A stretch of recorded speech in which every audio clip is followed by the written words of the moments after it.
திராவிட model ஆட்சியில 3 ஆண்டுகளா மக்களாக உங்களுக்கு செஞ்ச சாதனைகளோட பட்டியலை சொல்லவா? சொன்னா இன்னைக்கு ஒரு நாள் போதாது. தமிழ்நாட்டு மக்கள் என்ன சொல்றாங்கன்னு நேத்து ஒரு வீடியோ பார்த்தேன்.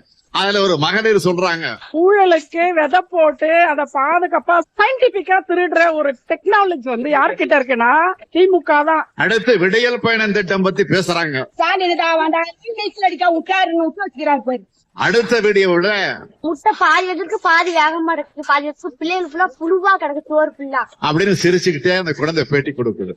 இன்னொரு கல்லூரி படிக்கிற தம்பி பேசுறாரு, 4000 கோடி ரூபாய் செலவு பண்ணி காவா சீரமைச்சதுனால வெள்ள தண்ணி எல்லாமே டைரக்டா சீக் போயிருச்சு. அப்புறம் நீங்க பின்னாடி பாக்குற காரு கூட மூழ்கி இருக்கிறது வெள்ள தண்ணியால இல்லங்க, எங்க பக்கத்து வீட்டு அங்கிள் மோட்டரை போட்டுட்டு ஆஃப் பண்ண மறந்துட்டாரு, அந்த தண்ணி ஓவர்ஃப்ளோ ஆகி தான் மூழ்கி இருக்கு. இப்படி தமிழ்நாட்டில் இருக்கிற எல்லா குடும்பத்திற்கும் பார்த்து பார்த்து பல திட்டங்களை தீட்டி தருபவன் தான் இன்றைக்கு உங்கள் முன்னாள்